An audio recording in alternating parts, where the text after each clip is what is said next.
নমস্কার মিত্রগণ, আজকে শ্রীমদ্ ভগবদ গীতার আলোকে প্রকৃতির মূল তত্ত্ব ত্রিগুণ ও ত্রিগুণযুক্ত সুখের বিশ্লেষণ করার চেষ্টা করব। কাজে ভিডিওটি সম্পূর্ণ দেখার অনুরোধ রইল। আজকে আপনাদের জানাতে চলছি ত্রিগুণ ও ত্রিগুণ সুখ কি। গীতার সর্বশেষ 18তম অধ্যায় মুখ্য সন্ন্যাস যুগে আর্যশ্রেষ্ঠ যোগেশ্বর ভগবান শ্রীকৃষ্ণ তার সখা অর্জুনকে সেই ত্রিগুণ ও ত্রিগুণ সম্পন্ন সুখের বর্ণনা দিয়েছেন। ত্রিগুণ হচ্ছে সত্ত্বগুণ, রজগুণ, তমগুণ। গীতার 18তম অধ্যায়ে 40 নং শ্লোকে বলা হয়েছে, পৃথিবীতে এরূপ কোনো পদার্থ নেই যা সত্ত্ব, রজ, তম এই 3 গুণ থেকে পৃথক। এই গুণসমূহ কী রকম? যা প্রকৃতি থেকে উৎপন্ন হয়েছে, অথবা দিব্যলোকের দেবগণের মধ্যেও এরূপ কোনো পদার্থ নেই যা 3 যুক্ত নয়। এই শ্লোকের আশয় এই যে সম্পূর্ণ প্রকৃতিতে পদার্থ 3 গুণযুক্ত হয়। কেবল পরমাত্মায় গুণাতীত অথবা তার ভক্ত পরমাত্মাকে প্রাপ্ত করে গুণাতীত হতে পারে।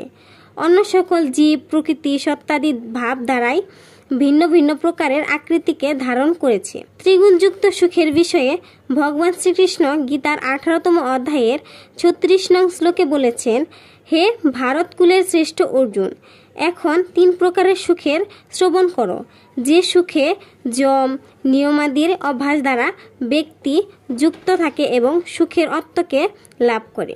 ভগবান শ্রীকৃষ্ণ যে 3 গুণ সুখের কথা বলেছেন তা হলো সাত্ত্বিক সুখ, রাজসিক সুখ এবং তামসিক সুখ।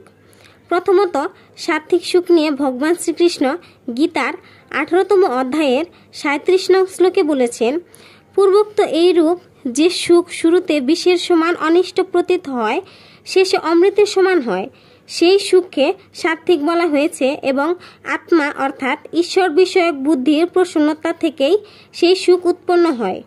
শুরুতে যে সুখ বা সত্যবচন বিষ মিশ্রিত ভাণ্ডার মনে হয়, শেষে তাহা অমৃতের সমান হয়। তাই এই সুখকে সর্বোত্তম ও সাত্ত্বিক সুখ বলা হয়েছে এবং এই সুখ একমাত্র ঈশ্বর বিষয়ক জ্ঞান ও বৈদিক শাস্ত্রের মাধ্যমেই উৎপন্ন হয়ে থাকে।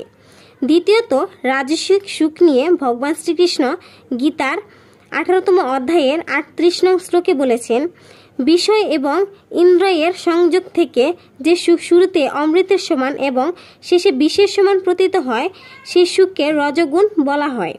যখন বিষ এবং ইন্দ্রিয়ের সংযোগে অতি সহজে সুখ প্রাপ্তি শুরুতে অমৃতের সমান মনে হয়, কিন্তু পরিশেষে এই সুখ বিষ মিশ্রিত ভাণ্ডার পরিণত হয়, আর এই সুখকে রজগুণ অর্থাৎ রাজসিক সুখ বলা হয়। এ থেকে বোঝা যায় যে রজগুণযুক্ত সুখ সাময়িক সময়ের জন্য, যেটা এককালে দীর্ঘস্থায়ী দুঃখের কারণ হয়। তৃতীয়ত তামসিক সুখ নিয়ে ভগবান শ্রীকৃষ্ণ গীতার 18তম অধ্যায়ের 39 নং শ্লোকে বলেছেন, যে সুখ শুরুতে এবং শেষে আত্মাকে মোহিতকারী হয় এবং যে সুখ নিদ্রা, আলস্য এবং প্রমাদে উৎপন্ন হয়, সেই সুখকে তমগুণযুক্ত বলা হয়। দিন জীবনে মানুষের মধ্যে এই গুণের লক্ষণই বেশি দেখা যায়। শুরুতে অতি ঘুম, অলসতা আত্মাকে মোহিত করে সত্যের থেকে দূরে ঠেলে দিয়ে নিজ অজান্তেই দিন পার করে আর মনে করে যে আমার চেয়ে চিরসুখী আর কেহ নয়। এই লক্ষণগুলোকে তমগুণযুক্ত অর্থাৎ তামসিক সুখ বলা হয়।